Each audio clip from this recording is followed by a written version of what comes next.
கண்ணியத்திற்கும் மரியாதைக்கும் உரிய சகோதரர்களே, பாசத்திற்குரிய மூமின்களே, இன்றைய காலத்தில் சமீபத்திய சில நாட்களாக உலகத்தில் எவ்வளவு பெரிய பதட்டமும் பேரிழப்புகளும் நடந்து கொண்டிருக்கிறது என்பதை நாம் அறிவோம். அந்த செய்திகளை எல்லாம் பேசுவதற்கு முன்னால் முதலாவதாக ஒரு முஸ்லிமின் பார்வை எப்படி இருக்க வேண்டும் என்பதை நாம் உள்வாங்கிக் கொள்ள வேண்டும். நம்மிலே பலர் அதை வாழ்க்கையில் செயல்படுத்தலாம். இன்னும் கூடுதலான உத்வேகமும் சிறந்த ஈடுபாடும் கிடைக்க வேண்டும் என்ற எண்ணத்திலே இதை நான் எனக்கும் சொல்லுகிறேன் என்ற எண்ணத்தில் மீண்டும் ஒரு முறை நினைவுபடுத்திக் கொள்கிறேன். அல் குர்ஆனிலே அல்லாஹ் சொல்கிறான், இன்னா அன்சல்னா இலைக்கல் கிதாப பில் ஹக். நபியே, உங்களுக்கு இந்த வேதத்தை சத்தியமாக நாம் இறக்கியிருக்கிறோம். சத்தியத்தை கொண்டு இந்த வேதத்தை உங்களுக்கு இறக்கியிருக்கிறோம். காரணம், லித்தஹ்கும பைனன்னாசி பிமா அராக் அல்லாஹ். உங்களுக்கு அல்லாஹ் காட்டிய அந்த தெளிவை நீங்கள் இதன் மூலம் மக்களுக்கு மிகச்சிறப்பாக நீங்கள் ஹுக்கும் செய்ய வேண்டும், தீர்ப்பளிக்க வேண்டும் என்ற அடிப்படையிலே. ஒலா தகுன் லில் ஹாயினீன ஹசீமா. நம்பிக்கைக்கு துரோகம் இழைக்கக்கூடியவர்களுக்கு ஒரு காலமும் நபியை நீங்கள் அவர்களுக்காக வேண்டி வாதாடாதீர்கள். அநியாயம் செய்யக்கூடிய, அக்கிரமம் செய்யக்கூடிய, துரோகங்களை மட்டுமே செய்து பழக்கப்பட்டவர்களுக்கு ஒரு காலமும் நீங்கள் துணை நிற்காதீர்கள், வாதாடாதீர்கள் என்று அல்லாஹ் தன்னுடைய அருள்மறையிலே சொல்லுகிறான். அப்படி என்றால் ஒரு மூமின் எப்பொழுதுமே நியாயத்தின் பக்கம் நிற்பார். ஒரு முஸ்லிம் நீதியின் பக்கம் நிற்பார். எங்கே உண்மை இருக்கிறதோ அங்கேதான் நிற்பார். நான் நடுநிலைவாதி, எனக்கு எதற்கு வம்பு, அந்த பக்கமும் இல்லை இந்த பக்கமும் இல்லை, இருந்து கொள்வோம் சும்மா, அவர்களுக்கும் நல்லவராக இருந்து கொள்வோம், இவர்களுக்கும் நல்லவராக இருந்து கொள்வோம், எதற்கு எதையாவது பேச போய் யாரையாவது பகைத்து கொள்ள என்ற சிந்தனை மூமினுக்கு இருக்கக்கூடாது என்கிறது குர்ஆன். நடுநிலை என்றால் அதுவல்ல நடுநிலை. பாதிக்கப்படுவதை வேடிக்கை பார்ப்பதோ, கஷ்டப்படுவதை ஓரம் நின்று கைகட்டி பார்ப்பதோ அல்ல நடுநிலை. நடுநிலைமை என்றால் பிரச்சனை யாருக்கு, துன்பம் யாருக்கு என்பதை கண்டறிந்து அந்த துன்பப்படக்கூடியவர், வேதனைப்படக்கூடியவர் கடைநிலை மனிதராக இருந்தாலும், உச்சபட்சமான சமூகத்தால் ஓரம் கட்டி வைக்கப்பட்ட மனிதராக இருந்தாலும் அவருக்கு பக்கமாக போய் நிற்பதுதான் நடுநிலைமை. நடுநிலைமை என்கின்ற பெயரிலே யாரையும் பகைத்து கொள்ள வேண்டாம் என்ற சிந்தனை, அந்த எண்ணத்தில் இருப்பது என்பது இயல்பில் வாழ்க்கையிலும் பொருந்தாது, அல்லாவின் மன்றத்திலும் அது ஏற்றுக்கொள்ளப்படாது. எனவேதான் நபிகள் நாயகம் ஸல்லல்லாஹு அலைஹி வஸல்லம் எந்த சந்தர்ப்பம் வந்தாலும் நீதத்தின் பக்கமும் நேர்மையின் பக்கமும் உண்மையின் பக்கமும் தான் நின்றிருக்கிறார்கள். பாதிக்கப்பட்டவர் எதிர்த்தரப்பில் இருந்தவராக இருந்தாலுமே கூட நபிகள் நாயகம் உண்மையின் பக்கம் நின்றார்கள். சரி, நம்ம ஆளுக்கு எதிர்த்தாப்புல வழக்கு இருக்குத, சரி எப்படியாவது இதை பூசி மொழிகிடலாம், இதை கண்டும் காணாமல் ஆக்கிடலாம் என்ற மனப்பாங்கு நபியிடத்தில் ஒரு காலமும் இல்லவே இல்லை. ஒரு சின்ன உதாரணத்தை சொல்லி நான் இந்த உரையை துவங்குகிறேன். நபி ஸல்லல்லாஹு அலைஹி வஸல்லமின் காலத்திலே ஒரு பஜார் இருந்தது மதீனாவிலே, ஒரு பெரிய கடை வீதி. அந்த கடை வீதியிலே ஒரு யூதர் வியாபாரம் செய்தார், யூத மதத்தை சேர்ந்தவர். ஒரு முஸ்லிம் முஹம்மது ரசூலுல்லாவை ஏற்றுக்கொண்டு நம்பிக்கை கொண்டு ஈமான் கொண்டவர் அவரிடத்திலே பொருளை வாங்க வந்தார். வாங்க வரக்கூடிய முஸ்லிம் கொஞ்சம் பேரம் பேசினார், இதை இவ்வளவுக்கு நீங்கள் குறைச்சி தரணும் அப்படின்னு சொல்லி. கொடுக்கக்கூடியவர், அதாவது பாஇ முஷ்தரி என்று சொல்வார்கள் அரபியிலே. பாஇ என்றால் விற்கக்கூடியவர், முஷ்தரி என்றால் வாங்கக்கூடியவர். விற்கவர் சொன்னார், இல்லைங்க இவ்வளோகான கம்மி பண்ணி தர இயலாது, அது முதலுக்கே மோசம். வந்தவர் சொன்னார் முஸ்லீம், இல்லை குறைச்சி தான் தரணும். இப்படி பேச்சுவார்த்தை போயிட்டு இருந்துச்சு. ஒரு கட்டத்தில் அந்த விற்பனை செய்யக்கூடிய யூதர் சொன்னார், வல்லதி இஸ்தஃபா மூசா ரசூலா, எந்த இறைவன் மூசாவை ரசூலாக தேர்ந்தெடுத்தானோ அவரின் மீது சத்தியமாக சொல்கிறேன், ₹1 கூட குறைக்க மாட்டேன். இப்போ வந்த முஸ்லீமுக்கு கோபம் வந்து போச்சு.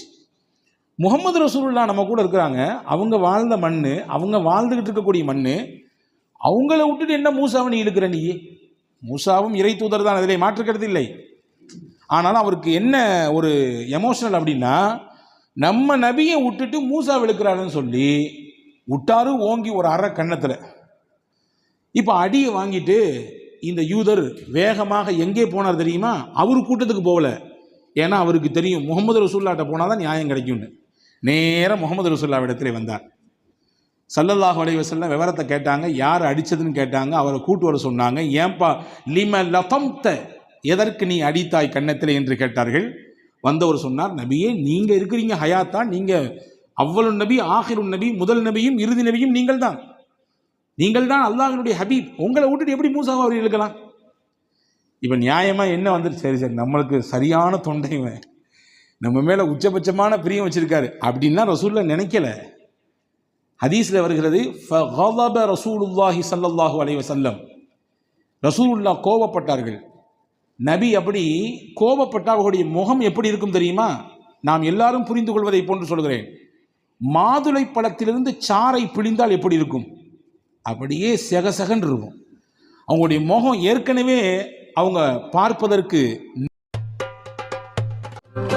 Karim's biryani paradise at liberty and catering services, கோடம்பாக்கத்தின் அறுசுவை அடையாளம்.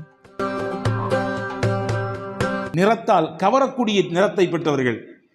கோபப்பட்டு அவங்களுடைய முகம் அப்படி செவந்து போய்விடும்.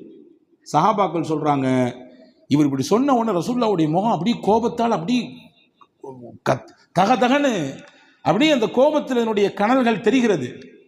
சொல்லிட்டு சொன்னாங்க, நீங்க செஞ்சது தப்பு, நிச்சயமாக இப்படி ஒரு காரியம் செய்து விடக்கூடாது. அது மட்டுமல்ல, நானும் நபி, மூசா அலைஹிஸ்ஸலாமும் நபி, எங்களுக்கிடையிலே பாகுபாடு பார்ப்பதற்கு என்ன இருக்கிறது? லா துஃபத்திலு பைனல் அம்பியா, நபிமார்களுக்கு இடையிலே நீங்கள் ஒருவரை கூட்டி ஒருவரை குறைத்து, ஒருவரை ஏற்றி இன்னொருவரை இறக்கி, ஒருவரை ஒசத்தி இன்னொருவரை தாழ்த்தி பேசுதல் ஆகாது என்று சொல்லிவிட்டு, செய்த தவறுக்கான பிராய்ச்சித்தத்தை செய்து கொடுங்கள், அவரிடத்திலே அதற்கான நஷ்ட ஈடை கொடுங்கள் என்று சொல்லி அனுப்பியதாக வரலாற்று குறிப்பு இருக்கிறது. நான் எதற்கு சொல்ல வருகிறேன் என்றால், நபிகள் இந்த உலகத்திற்கு கற்றுத்தந்த பாடம், நீதி நேர்மையின் பக்கம் நீங்கள் நிற்க வேண்டும், உங்கள் இனத்தை காப்பாற்ற வேண்டும், உங்களுடைய இருப்பை தக்க வைத்துக் கொள்ள வேண்டும், உங்களுடைய பெயரை நிலைநாட்டிக் கொள்ள வேண்டும் என்பதற்காக வேண்டி எந்த சந்தர்ப்பத்திலும் எந்த சூழலிலும் நீங்கள் அநியாயத்திற்கோ அக்கிரமத்திற்கோ அநீதிக்கோ நீங்கள் ஒருபோதும் செவிசாய்த்து விடக்கூடாது. அந்த பக்கம் நீங்கள் நின்று விடக்கூடாது. பாதிப்பு உங்களுக்கு எதிராக இருந்தாலுமே கூட, நீங்கள் பாதிக்கப்படுகிற சூழல் வந்தாலுமே கூட, சில விஷயங்களை நீங்கள் இழக்கக்கூடிய நிலைமை வந்தாலுமே கூட, நேர்மையும் நீதியும் உண்மையும் எங்கே இருக்கிறதோ அங்கே நில்லுங்கள், அதுதான் நிலைக்கும் என்று சொல்லிக் கொடுத்தார். இப்பொழுது வருவோம். அன்பு சகோதரர்களே, யூதர்களின் பழக்கமே அநியாயத்தின் பக்கம் நிற்பது. அக்கிரமங்களும் அழுச்சாட்டியங்களும் ஒட்டுமொத்த உருவம் உலகத்தில் ஒருவர் உண்டென்றால் அவர்கள்தான் யூதர்கள். நம்ம எல்லாருமே தெரிஞ்சோ தெரியாமலோ டெய்லி ஒரு சூரா ஓதுறோம், தெரியுமா? சூரா ஃபாத்திஹா எல்லாரும் தொழுகையில் ஓதுகிறோம், எந்த தொழுகை தொழுதாலும் ஓதுகிறோம். அதில் அல்லாஹ்ட்ட ஒரு முக்கியமான கோரிக்கை வைக்கிறோம். என்ன கோரிக்கை?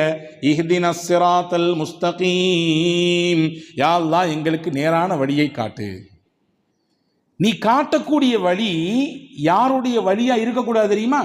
கைரில் மக்தூபி அலைஹிம் வலல்லாலீன். ரெண்டு கூட்டத்தை அல்லாஹ் சுட்டி காட்டுகிறான். இந்த ரெண்டு பேருடைய வழி எனக்கு வேண்டாம். அதிலே முதல் வழி யாரு தெரியுமா? கைரில் மக்தூபி அலைஹிம். அல்லாஹ்வே உன்னுடைய சாபமும் கோபமும் யாரின் மீது விழுந்திருக்கிறதோ அந்த வழியை எனக்கு தந்து விடாது, அவர்கள் போகும் வழி எனக்கு வேண்டாம். முஃபஸ்ஸிர்கள், குர்ஆனின் விரிவுரையாளர்கள் சொல்கிறார்கள், அல்லாஹ்வின் சாபத்தையும் கோபத்தையும் பெற்ற கூட்டம் யூத கூட்டம்.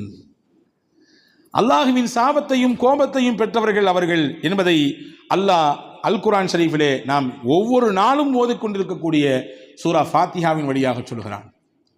அது மட்டுமல்ல, யூதர்கள் செய்த சேட்டைகளில் உச்சபட்சமானது, அவர்களுக்கு அனுப்பப்பட்ட நபிமார்களை எல்லாம் கொன்று குவித்தார்கள். நபிமார்களுக்கு எதிராக சதித்திட்டம் தீட்டினார்கள் என்பதை தாண்டி நல்லதை சொல்ல வந்த நபிமார்களை கொன்றார்கள். வகத்லிஹிமுல் அம்பியா பிகைரி ஹக்கின், எந்த ஒரு நியாயமும் இல்லாமல் நபிமார்களை கொன்றார்கள். வரலாற்றிலே வருகிறது, கிட்டத்தட்ட 300 நபிமார்களை கொலை செய்திருக்கிறார்கள் யூதர்கள். 300க்கும் அதிகமான நபிமார்களை கொலை செய்தவர்கள் யூதர்கள் என்று ஹதீஸ் ஷரீஃபிலே நமக்கு விளக்கம் கிடைக்கிறது. அதே மாதிரி இந்த யூதர்கள் தான் துணிந்து சொன்னார்கள், நாங்கள் தான் மரியமின் குமாரர் ஈசாவை கொன்றோம். குர்ஆன் சொல்கிறது. குர்ஆனிலே சூரா அந்நிசா என்கின்ற அத்தியாயத்தை சொல்கிறான் அல்லாஹ், வகௌலிஹிம் இன்னா கதல்னல் மஸீஹு ஈஸா இப்னு மர்யம் ரசூலல்லாஹ். அல்லாஹ்வின் இறை தூதர் என்று யாரை நீங்கள் சொல்லிக் கொண்டிருக்கிறீர்களோ அந்த ஈசாவை நாங்கள் தான் கொன்றோம் என்று தைரியமாக சொன்னார்கள் யூதர்கள். அது மட்டுமல்ல, தாங்களே எப்பொழுதும் உயர்வானவர்கள், தங்களை அண்டித்தான் மற்றவர்கள் பிழைக்க வேண்டும் என்கின்ற அந்த மனப்பான்மை இருக்கிறதே இப்பம் தோன்றியதல்ல, அவர்களின் ஆரம்பம் தொட்டே இந்த மனம் இருந்திருக்கிறது அவர்களிடத்திலே. நஹ்னு அப்னாஉல்லாஹி வ அஹிப்பாஹு. குர்ஆனிலே அல்லாஹ் சொல்கிறான், நாங்கள் யார் தெரியுமா? யூதர்கள் சொல்வார்களாம், அல்லாஹ்வினுடைய செல்ல குழந்தைகள், இறைவனின் செல்ல குழந்தைகள் நாங்கள், அவனுக்கு நெருக்கமானவர்கள் நாங்கள். எனவே எங்களை அண்டித்தான் பிற மக்கள் பிழைக்க வேண்டும், எங்களை சார்ந்துதான் நீங்கள் வாழ வேண்டும், நாங்கள் தான் எப்பொழுதும் சமூகத்திலே வசதியானவர்கள், உயர்நிலையிலே உள்ளவர்கள், நீங்களெல்லாம் எங்களுக்கு அடுத்துதான் என்று பிறரை தங்களுக்கு கீழே அடிமையாக வைத்துக் கொள்வதையே விரும்பக்கூடிய மனப்பக்குவத்தை கொண்டவர்கள் யூதர்கள் என்று அல் குர்ஆன் சுட்டி காட்டுகிறது. எனவேதான் மதீனாவிலேயே ஆரம்ப கட்டத்திலே முஹம்மது ரசூலுல்லாஹ் உள்ளே போவதற்கு முன்னால் வட்டி விட்டு பிழைத்துக் கொண்டிருந்தார்கள் யூதர்கள். வேறு வழி இல்லாமல் மதீனாவிலே வசித்த ஏழை குடிமக்கள், அந்த நகரத்தினுடைய பூர்வ குடிமக்கள், அவர்களிடத்திலே வட்டியை வாங்கி கடனை பெற்று வாழ்ந்து வந்தார்கள். வரலாறு சொல்லுது, எந்த அளவுக்கு அந்த மண்ணினுடைய பூர்வ குடிமக்களை இந்த யூதர்கள் தங்களுடைய பிடியில் வைத்திருந்தார்கள் தெரியுமா? எந்த அளவுக்கு அநியாயத்தின் உச்சகட்டத்தை அந்த மக்களின் மீது செலுத்தினார்கள் தெரியுமா? கடனுக்கு வட்டியை வாங்கியவர்களின் வீட்டிலே ஏதாவது கல்யாணம் என்றால், திருமணம் என்றால், எந்த பெண்ணுக்கு திருமணமோ அந்த பெண் யார் அந்த குடும்பத்திற்கு கடன் கொடுத்திருக்கிறாரோ அவரோடு சென்று முதல் நாளை கழிக்க வேண்டும். அதற்கு பின்புதான் அந்த பிள்ளைக்கு கல்யாணம். இப்படியான ஒரு கோரமான ஒரு நிலையோடு, ஒரு மனித மனம் ஏற்றுக்கொள்ளாத அளவிற்கு உச்சபட்சமான ஒரு அடிமைத்தனத்தை பிற மக்களின் மீது சுமத்தக்கூடிய நிலைப்பாட்டிலே யூதர்கள் இருந்தார்கள் என்று வரலாறு சொல்லுகிறது. எனவேதான் நபிகள் நாயகம் ஸல்லல்லாஹு அலைஹி வஸல்லம் அன்னவர்கள் இவர்களுடைய தகிடுதத்தங்களை எல்லாம் தெரிந்ததினால்தான் மதீனாவுக்கு வந்தவுடன் அங்கே 3 விதமான யூத கூட்டம் இருந்தது. அந்த கூட்டத்தினரிடத்திலே பெருமானார் ஸல்லல்லாஹு அலைஹி வஸல்லம் அன்னவர்கள் உடன்படிக்கை செய்து கொண்டார்கள். பனு நலீர், பனு கைனுகா, பனு குரைதா, இதுதான் மதீனாவிலே இருந்த யூத கூட்டம். இந்த யூத கூட்டத்திலே இவர்களுடைய புத்தியை முஹம்மது ரசூலுல்லாஹ் முழுமையாக உள்வாங்கியதினால்தான் சில ஒப்பந்தங்களை போட்டவர்களோடு இயல்பு வாழ்க்கையை எதிர்கொள்ள வேண்டும் என்கின்ற நிலைக்கு வந்தார்கள். அவர்கள் போட்ட ஒப்பந்தங்களிலே முக்கியமானதை மட்டும் சொல்கிறேன். உங்கள் கொள்கை உங்களுக்கு, என்னுடைய கொள்கை எனக்கு. மதீனாவை பாதுகாக்கக்கூடிய விஷயத்திலே நாம் எல்லாரும் ஒன்றிணைந்து பயணிக்க வேண்டும். அவரவர்களுடைய பொருளாதார தேவையை அவர்களே பார்த்து கொள்ள வேண்டும். 2 தரப்பும் நீதியை, நேர்மையை நீங்கள் ரொம்பவும் கண்ணும் கருத்துமாக நாம் கவனிக்க வேண்டும். நேர்மையின் பக்கம் நிற்க வேண்டும், நீதியின் பக்கம் நிற்க வேண்டும். ஏதாவது ஒரு சச்சரவு பிரச்சனை என்றால் முஹம்மது ரசூலுல்லாஹ் என்ன தீர்ப்பு கொடுக்கிறார்களோ அதை ஏற்றுக்கொள்ள வேண்டும். ஒருவருக்கு பிறரின் மீது இருக்கக்கூடிய உரிமைகளை பாதுகாக்க வேண்டும் என்பன போன்ற சில உடன்படிக்கைகளை வைத்துத்தான் இந்த கேடுகட்ட யூதர்களை மதீனா நகருக்குள்ளே முஹம்மது ரசூலுல்லாஹி ஸல்லல்லாஹு அலைஹி வஸல்லம் தங்க வைத்தார்கள். பொதுவாகவே உடன்படிக்கை மீறுதல் என்பது யூதர்களுடைய இயல்பு பழக்கம். உடன்படிக்கையை மீறி நடப்பது என்பது, எனவேதானே இன்னைக்கு எத்தனையோ உடன்படிக்கைகள் போட்ட பின்பும் கூட அதையெல்லாம் கிழித்து எறிந்துவிட்டு உலக நாடுகளை மதிக்காமல், சுற்றி இருக்கக்கூடிய இதர மக்களினுடைய அந்த விஷயத்தை, உரிமையை கொஞ்சமும் கருத்தில் கொள்ளாமல் வரம்பு மீறி ஒரு குறிப்பிட்ட மக்களின் மீது தங்களுடைய அராஜகத்தை, அநியாயத்தை கட்டவிழ்த்துக் கொண்டிருக்கிறார்கள். இவர்களுடைய மூதாதையர்களின் பழக்கம். இவர்களுடைய ஜீனிலே இருக்கக்கூடிய ஒரு குறை என்னவென்றால், உடன்படிக்கை அவர்கள் காப்பாற்றவே மாட்டார்கள், உடன்படிக்கை அவர்கள் பாதுகாக்கவே மாட்டார்கள். ரசூலுல்லாவோடு போட்டிருந்த உடன்படிக்கையை மீறினார்கள். ஹதீஸிலே வந்திருக்கிறது, முஹம்மது ஸல்லல்லாஹு அலைஹி வஸல்லம் அவர்களை சாப்பாட்டுக்கு, விருந்துக்கு கூப்பிட்டாங்க. ஸல்லல்லாஹு அலைஹி வஸல்லம் அவர்கள் என்னதான் இருந்தாலும், இதர சமுதாயமாக இருந்தாலும், விருந்தோம்பலுக்கு அழைத்ததினாலே ரசூலுல்லாஹ் மனமோந்து அங்கே ஏற்றுக்கொண்டு போனார்கள். போன சந்தர்ப்பத்திலே பனு நலீர் என்று சொல்லக்கூடிய அந்த யூத கூட்டம் மேலே இருந்து ஒரு பெரிய பாறையை உருட்டி விட்டு முகமது ரசூலுல்லாவை கொல்ல வேண்டும் என்று திட்டம் போட்டது. பாறை கீழே விழுந்தது. ஆனால் முகமது ரசூலுல்லாவுக்கு பாதிப்பு ஏற்படவில்லை. அல்லாஹ் ஜிப்ரஈலை வைத்து ரசூலுல்லாவை பாதுகாத்து விட்டான். அப்போ முகமது ரசூலுல்லாவை தீர்த்து கட்ட வேண்டும் என்கின்ற ஒரு நிலைக்கு பனு நதீர் கூட்டம் வந்ததினாலே இவங்க போட்ட உடன்படிக்கையை மீறிட்டாங்க. இனிமேல் இங்கே இருக்கக்கூடாது, வெளியே போங்கன்னு ரசூல் ஸல்லல்லாஹு அலைஹி வஸல்லம் அவர்களை வெளியேற்றினார்கள். அதே போன்று ஸல்லல்லாஹு அலைஹி வஸல்லம் அவர்கள் போட்ட உடன்படிக்கையிலே முக்கியமானது, மதீனாவுக்கு ஏதாவது ஒரு பிரச்சனை என்றால் இங்கே முஸ்லிம் யூதர் என்று பார்க்கக்கூடாது, மதீனா மண்ணை காப்பாற்ற வேண்டும், இங்கே இருக்கக்கூடிய மக்களுக்கு நாம் ஒருவருக்கொருவர் அனுசரணையாக நிற்க வேண்டும் என்று ரசூலுல்லாஹ் சொன்னார்கள். ஹிஜ்ரி 10ஆம் நூற்றாண்டு என்று நினைப்பு, ஹந்தக் என்ற யுத்தம் நடந்தது. அந்த யுத்தத்திலே எக்கச்சக்கமான மக்கள் வெளியே இருந்து முஸ்லிம்களை தாக்குவதற்கு மதீனாவுக்குள்ளே வந்தார்கள். இங்கே இருந்த யூத கூட்டம் பனு குறைலா முஸ்லிம்களோடு நிற்காமல் எதிரிகளோடு போய் நின்றார்கள். இப்போ உடன்படிக்கையை முறிச்சிட்டாங்க, மீறிட்டாங்க. ஸல்லல்லாஹு அலைஹி வஸல்லம் அவர்கள் அவர்களையும் வெளியே கிளப்பி வைத்தார்கள். இப்படியான பல உடன்படிக்கைகளை மீறுகிற பழக்கம் இவர்களினுடைய இயற்கையிலேயே பட்டது என்பதை வரலாறு நமக்கு அதி அற்புதமாக சொல்லித் தருகிறது. எனவேதான் 2ஆம் உலக யுத்தத்திற்கு பிறகு ஹிட்லர் கிட்டத்தட்ட 50 லட்சம் யூதர்களை அழித்தார், கொன்று போட்டான். யூதர்களை எல்லாம் கொன்றுவிட்டு அவன் சொன்னான், நான் செய்தது இந்த மனித குலத்திற்கான நன்மை என்று சொன்னான். யூதர்களை நான் அழித்திருக்கிறேன் என்று என்னை எல்லோரும் ஏசி பேசுகிறீர்கள், ஆனால் நான் செய்தது இந்த மனித குலத்திற்கான நன்மை என்பதை நீங்கள் பின்னால் ஒரு காலம் வரும் புரிவீர்கள். கொஞ்ச பேரை நான் விட்டு போயிருக்கிறேன், இவங்களை ஏன் நான் விட்டுட்டு போனேன்றதை நீங்க நினைச்சு வருத்தப்படக்கூடிய காலமும் வரும், அதையும் நீங்க பார்ப்பீங்க என்று ஹிட்லர் சொன்னதாக ஒரு வரலாற்று குறிப்பு இருக்கிறது. எனவே அன்பான சகோதரர்களே, அவர்களின் ஆண்டாண்டு காலமான பழக்கம் இப்படியான முரண்பாடோடு அநீதத்தையும் அக்கிரமத்தையும் மொத்த உருவமாக இருந்து செயல்படுத்தக்கூடிய ஒரு நிலைப்பாட்டோடு வாழ்வது, வாழ்க்கை நடத்துவது என்பது அவர்களின் இயல்பான குணங்களில் ஒன்றாக மாறிப்போனது. எனவேதான் 1 வருடத்திற்கு மேலாக கஸாவினுடைய முஸ்லிம்களை கொத்து கொத்தாக கொன்று குவித்து கொண்டிருக்கிறது இஸ்ரேல், இல்லையா? இஸ்ரேல் என்பது என்ன? யூதர்கள் குடியிருக்கக்கூடிய நாடு. உள்ளபடியே பார்த்தால் 1948க்கு முன்பாக உலக வரைபடத்தில் இஸ்ரேல் என்கின்ற நாடே இல்லை. இஸ்ரேல் என்கின்ற நாடே இல்லை. பலஸ்தீனத்தை கைப்பற்றி இஸ்ரேல் அங்கே உருவாக்கப்பட்டது. பலஸ்தீனத்தை அபகரித்துத்தான் அங்கே இஸ்ரேல் என்ற நாடு கள்ள குழந்தையாக அது பிறந்தது. அன்பர்களே, ஆனால் அந்த இஸ்ரேல் கடந்த 1 ஆண்டுக்கு மேலாக பலஸ்தீனத்திலே கஸாவினுடைய முஸ்லிம்களை 200 நபர்களை ஹமாஸ் அமைப்பு பிடித்துவிட்டு போய்விட்டது என்ற காரணத்தை சொல்லி கிட்டத்தட்ட 20 லட்சம் முஸ்லிம்களை, அங்கே வாழக்கூடிய மக்களை சொல்லனா துன்பத்திற்கு ஆளாக்கி கொண்டிருக்கிறது என்பதை நாம் அறிவோம். கிட்டத்தட்ட இந்த இடைப்பட்ட காலத்தில் மட்டும் இறந்து போன கஸாவின் முஸ்லிம்களின் எண்ணிக்கை மட்டும் 59,000 நபர்கள், கிட்டத்தட்ட 60,000 நபர்கள்.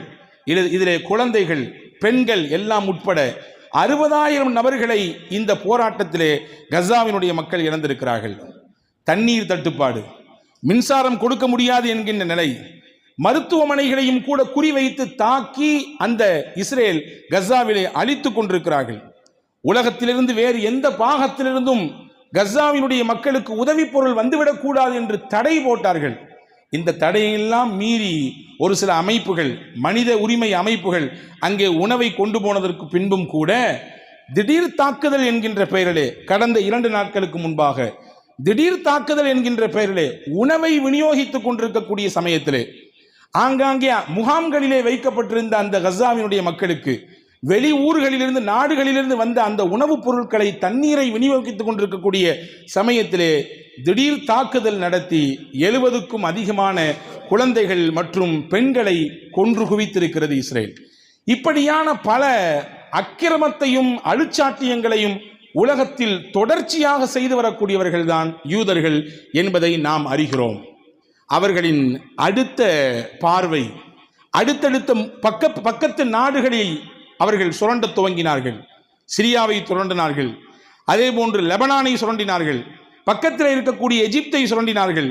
இப்பொழுது கொஞ்சம் தூரத்தில் இருக்கக்கூடிய மத்திய கிழக்கு நாடுகளினுடைய மையமாக இருக்கக்கூடிய ஈரானை தாக்க வேண்டும், ஈரானை அழிக்க வேண்டும் என்கின்ற பெயரிலே கடந்த வெள்ளிக்கிழமை எதிர்பாராத விதமாக திடீரென்று வான்வழி தாக்குதல் நடத்தி கிட்டத்தட்ட 20 முக்கிய இடங்களை அங்கே சிதைத்திருக்கிறார்கள். பல மக்கள் இதிலே பாதிக்கப்பட்டிருக்கிறார்கள். பல்லாயிரக்கணக்கான ஈரானிய மக்கள் தங்கள் வீடுகளை இழந்து மலைப்பகுதிகளிலே வாழ்ந்து கொண்டிருக்கக்கூடிய செய்தியை நாம் பார்க்கிறோம். அன்பு சகோதரர்களே, திடீரென்று இஸ்ரேல் ஈரானை தாக்குவதற்கு என்ன காரணம்? அதற்கு பின்னால் ஒரு கட்டுக்கதையை, ஒரு உப்புச்சப்பில்லாத காரணத்தை இஸ்ரேல் சொல்லுகிறது. யூத மதத்தை பின்பற்றக்கூடிய அந்த இஸ்ரேல் அரசு சொல்லுகிறது, ஈரான் அணு ஆயுதத்தை தயார் செய்து கொண்டிருக்கிறது, அதை நாங்கள் தடுத்து நிப்பாட்ட வேண்டும், அது எங்களுடைய நாட்டுக்கு மிகப்பெரிய அச்சுறுத்தலாக இருக்கிறது, இதை தடுத்து நிப்பாட்ட வேண்டும் என்பதற்காக வேண்டித்தான் நாங்கள் இப்படியான ஒரு தாக்குதலை நடத்துகிறோம் என்று ஒரு உப்புச்சப்பில்லாத காரணத்தை சொல்கிறது. அன்பு சகோதரர்களே, ஈரான் நாடு என்பது ஒரு சுய அதிகாரத்தை பெற்ற நாடு. அந்த நாட்டுக்கு எது தேவையில்லை என்பதை அந்த நாட்டுக்கு தெரியும். அப்படியே அணு ஆயுதத்தை அது தயார் செய்வதாக இருந்தாலும் கூட, அதை தடுத்து நிப்பாட்ட வேண்டும் என்கின்ற ஒரு நிலை வந்தாலும் கூட, இஸ்ரேல் போய் தலையிட வேண்டும் என்கின்ற எந்த தேவையும் இல்லை. ஐநா போய் கேட்கலாம். ஆனால் அதை மீறி இங்கே திடீரென்று அந்த நாட்டின் மீது தாக்குதல் நடத்தியிருக்கிறது. அன்பர்களே, நான் ஆரம்பத்திலே சொன்னேன், இஸ்ரேல் சொல்லக்கூடிய ஒவ்வொரு வார்த்தைக்கு பின்னாலும் பல மூட்டைகள் பொய் அவிழ்த்து விடப்பட்டிருக்கும். திருட்டுத்தனமான கருத்துகளும் எண்ணங்களும் ஒளிந்திருக்கும். 1948க்கு முன்னால் இஸ்ரேல் வரைபடத்திலேயே இல்லை. 1917க்கு பிறகு 17ஆம் ஆண்டு அந்த சமயத்திலே பிரிட்டிஷ் அரசால் பலஸ்தீனம் என்கின்ற அந்த மண், அங்கிருந்து ஒரு குறிப்பிட்ட பகுதி ஒதுக்கப்பட்டு இது யூதர்கள் குடியிருப்பாக மாற்றி அமைக்கப்பட்டது. அதற்கு பின்னால் 1948களுக்கு பின்னால் பலஸ்தீனத்திலே இருந்த சுமார் 78% நிலத்தை இவர்கள் மொத்தமாக ஆக்கிரமிப்பு செய்து 7 லட்சம் பலஸ்தீனர்களை அகதிகளாக உலகத்திலே நடமாட விட்டார்கள். அது மட்டுமல்ல, அதையும் தாண்டி 1967களுக்கு பின்னால் இஸ்ரேல் தனக்கு பக்கத்தில் இருக்கக்கூடிய நாடுகள், அரபு நாடுகளின் சில நாடுகளிலிருந்து சில இடங்களை கைப்பற்றி கொண்டது. ஜோர்டானிலிருந்து, அதே போன்று எகிப்திலிருந்து, சிரியாவிலிருந்து பல பகுதிகளை கைப்பற்றி தங்களுடைய எல்லைகளை விரிவாக்கி கொண்டே போனது. இப்படி திருட்டுத்தனமான வேலைகளை தொடர்ச்சியாக செய்யக்கூடிய இஸ்ரேல் தான் சொல்லுகிறது, ஈரான் அணு ஆயுதத்தை வைத்திருக்கிறது, அதை தடுத்து நிப்பாட்ட வேண்டும் என்பதற்காக வேண்டித்தான், அதனால் எங்களுடைய நாட்டுக்கு பாதிப்பு என்பதை நாங்கள் உணர்ந்ததனால்தான் அந்த நாட்டை நாங்கள் தாக்குகிறோம் என்று. உள்ளபடியே நாம் பார்ப்போமேயானால் இஸ்ரேலிடத்தில் அணு ஆயுதம் இல்லவே இல்லையா? இஸ்ரேல் அணு ஆயுதத்தை எப்பொழுது தயாரித்தது? 1948 இஸ்ரேல் நாடு உருவாகியதற்கு பிறகு அந்த நாட்டினுடைய முதல் பிரதமர் டேவிட் பென்குரியன் அப்பொழுதே சொன்னார், இஸ்ரேல் நாட்டுக்கு அணு ஆயுதம் தேவை என்று சொன்னார். அந்த சமயத்திலே அதை வளர்ந்த நாடுகள் பல ஏற்றுக்கொள்ளவில்லை. ஆனால் அன்றைக்கு அணு ஆயுதத்தை வைத்திருந்த அமெரிக்கா போன்ற நாடுகளிலிருந்து திருட்டு வழியாக கபலீகரம் செய்து அங்கே இருந்த சில பொருட்களை கொண்டு வந்து பிரிட்டன் போன்ற சுற்றி இருக்கக்கூடிய முக்கிய நாடுகளினுடைய அறிவுஜீவிகளை பயன்படுத்தி அவர்கள் அப்பொழுதே 1948களிலே 60களிலேயே அவர்கள் அணு ஆயுதத்தை செய்து விட்டார்கள். இன்றைய கணக்கின் பிரகாரம் ஆய்வாளர்கள் சொல்கிறார்கள், இஸ்ரேலிடத்திலே சுமார் 80லிருந்து 400க்கும் அதிகமான அணு ஆயுதங்கள் இருக்கிறது என்று. அப்படி என்றால் இப்போ உன்னுடைய நாட்டில் இருக்கக்கூடிய அணு ஆயுதத்தை நீ வைத்துக்கொண்டு பக்கத்திலே இருக்கக்கூடிய நாட்டிலே அவன் அணு ஆயுதம் செய்கிறான், எனவே அவனை நாங்கள் இல்லாமல் ஆக்கப் போகிறோம் என்கின்ற சதித்திட்டத்தோடு இது இறங்கியிருப்பது என்பது இது ஒரு அப்பட்டமான பொய் என்பதை தாண்டி ஈரான் என்கின்ற நாட்டை மொத்தமாக அழித்து விட வேண்டும் என்கின்ற எண்ணத்தோடு களமிறங்கி இருக்கக்கூடிய ஒரு விஷயம் என்பதை நாம் இங்கிருந்து புரிந்து கொள்ள முடிகிறது. இந்த நேரத்தில் முஸ்லிம்களாக இருக்கக்கூடிய நாம், உலக முஸ்லிம்களாக இருக்கக்கூடிய நாம் என்ன செய்ய வேண்டும், நமக்குரிய கடமை என்ன, பொறுப்பு என்ன என்பதை நாம் இங்கே உள்வாங்கிக் கொள்ள வேண்டும். நான் ஆரம்பத்தில் சொன்னதை மறுபடியும் சொல்கிறேன். உங்களிடத்திலே, நீங்கள் வாழக்கூடிய இடத்திலே ஒரு இடத்தில் அநியாயம் நடக்கிறது, அக்கிரமம் நடக்கிறது என்றால் ரசூலுல்லாஹ் சொன்னார்கள், மன் ரஆ மின்கும் முன்கரன் ஃபல்யுகையிருஹு பியதிஹி, அவரால் முடியுமானால் தன்னுடைய கரத்தை கொண்டு தடுத்து நிப்பாட்டட்டும். இல்லை என்றால் ஃபபி லிசானிஹி, அவருடைய நாவால், தன்னுடைய நாவால் பேச்சால் அதை மாற்றி அமைப்பதற்கு முயற்சிக்கட்டும். ஃபஇல்லம் யஸ்ததி' ஃபபி கல்பிஹி, இது 3வது நிலை. இது ரெண்டுக்கும் வாய்ப்பில்லை என்றால் தன்னுடைய கல்பால் அதை வெறுத்து ஒதுக்கி கொள்ளட்டும். அநியாயமும் அக்கிரமமும் பாவங்களும் தொடர்ச்சியாக நடக்குமையானால் ஒரு முஸ்லிம் முதலில் அதை மாற்றி அமைப்பதற்கான முயற்சியிலே களமிறம் இறங்க வேண்டும் என்பதை இஸ்லாம் நமக்கு அழகாக சொல்கிறது. உலகத்தினுடைய முடிவு நாளுக்கு நெருக்க நெருங்க ரசூலுல்லாஹி ஸல்லல்லாஹு அலைஹி வஸல்லம் பல அடையாளங்களை சொன்னார்கள். அந்த அடையாளங்களிலே ரொம்ப முக்கியமான அடையாளம் என்னவென்றால் ஹதீஸிலே வந்திருக்கிறது, லா தகூமு ஸாஆ, மறுமை நாள் என்பது ஏற்படாது, ஹத்தா யுகாத்திலுல் முஸ்லிமு யஹூத, முஸ்லிம்கள் யூதர்களிடத்திலே சண்டையிடுவார்கள், முஸ்லிம்கள் யூதர்களுக்கு எதிராக போர் செய்வார்கள். எந்த அளவுக்கு என்றால் ஒரு முஸ்லிம் யூதர்களை துரத்தி கொண்டு போவார்கள். அந்த யூதன் போய் மரத்துக்கு பின்னால் ஒளிந்து கொள்வான், கல்லுக்கு பின்னால் ஒளிந்து கொள்வான். அந்த கல்லும் மரமும் காட்டிக் கொடுக்கும், முஸ்லிமே எனக்கு பின்னால் யூதன் இருக்கிறான், எனக்கு பின்னால் ஒளிந்து கொண்டிருக்கிறான், இவனை விட்டு விடாதே என்று அந்த கல்லும் மரமும் சொல்லும் என்று நபிகள் நாயகம் ஸல்லல்லாஹு அலைஹி வஸல்லம் சொன்னாங்க. அப்ப கியாமத்தின் நெருக்கத்திலே யூதர்களோடு போர் நடக்கும், சண்டை நடக்கும், அவர்களுக்கு எதிராக சத்திய முஸ்லிம்கள் களத்தில் நிற்க வேண்டும் என்பதை முஹம்மது ரசூலுல்லாஹி ஸல்லல்லாஹு அலைஹி வஸல்லம் சொன்னார்கள். ஆனால் இன்றைய உலகத்தின் போக்கு எப்படி இருக்கிறது? பல அரபு நாடுகள் எந்த சமரசமும் இல்லாமல் இஸ்ரேலோடு கூட்டு வைத்திருக்கிறார்கள். பல அரபு நாடுகள் வெளிரங்கத்திலே சில அறிக்கைகளை மட்டும் விட்டுவிட்டு தங்களுடைய ராஜாங்கத்தை காப்பாற்றிக் கொள்ள வேண்டும் என்று சவுதி போன்ற முக்கியமான நாடுகள் எல்லாம் ஒதுங்கி நிற்கிறது. ஆனால் சில முக்கியத்துவம் வாய்ந்த தன்னுடைய வியாபாரத்தை வளர்த்து கொள்ள வேண்டும், தன்னுடைய இருப்பை தக்க வைத்துக் கொள்ள வேண்டும் என்பதற்காக வேண்டி எகிப்து, ஐக்கிய அரபு அமீரகம் போன்ற நாடுகள் எல்லாம் எந்த சமரசமும் இல்லாமல் நேரடியாக இஸ்ரேலுக்கு முழுவதுமான ஆதரவை கொடுத்து கொண்டிருக்கக்கூடிய சூழலை பார்க்கிறோம். அல் குர்ஆனிலே அல்லாஹ் சொல்கிறான், லதஜிதன்ன அஷத்தன்னாசி அதாவத்தல் லில்லதீன ஆமனு லதஜிதன்ன அஷத்தன்னாசி அதாவத்தல் லில்லதீன ஆமனு யஹூத வல்லதீன அஷ்ரகு. மூமின்களுக்கு பகிரங்கமான விரோதிகள் யார்? தங்களுடைய எதிர்ப்பை முழுவதுமாக காட்டக்கூடியவர்கள் யார் தெரியுமா? யூதர்கள் தான். நீங்கள் என்னதான் வணிந்தவர்களுக்கு நீங்கள் ஆதரவை கொடுத்தாலும், உங்களுடைய அரவணைப்பை நீங்கள் அவர்களுக்கு காண்பித்துக் கொண்டாலும், அவர்கள் முழுக்க கக்குவதெல்லாம் விஷம்தான், அவர்களின் மொத்த உடலிலும் விஷம்தான் இருக்கிறது என்று அல் குர்ஆனிலே அல்லாஹ் தெளிவுபடுத்துகிறான். ஆனால் இதையும் கூட உள்வாங்காமல் இன்று சில அரபு நாடுகள் அவர்களுக்கு ஒத்து ஊதி கொண்டிருப்பது உள்ளபடியே வேதனையிலும் வேதனை. இந்த நேரத்தில் நாம் உள்வாங்கிக் கொள்ள வேண்டிய மிக முக்கியமான விஷயம் என்னவென்றால், நம்முடைய முஸ்லிம்கள், மூமின்கள், உலகத்திலே வாழக்கூடியவர்கள் உண்மையான 100% அல்லாஹ்வின் மீது நம்பிக்கை வைக்கக்கூடியவர்களாக நம்மை நாம் தகவமைத்துக் கொள்ள வேண்டும். அல் குர்ஆன் சொல்லுகிறது, லா தஹினு வலா தஹ்சனு. நேற்று நினைக்கிறேன் அல்லது நேற்றைக்கு முந்தைய நாள் என்று நினைக்கிறேன், ஈரானுடைய சுப்ரீம் லீடர் என்று சொல்லப்படுகிற அந்த ஆயத்துல்லா கொமேனி சொல்கிறார், இந்த வசனத்தை தான் ஓதி காண்பிக்கிறார்.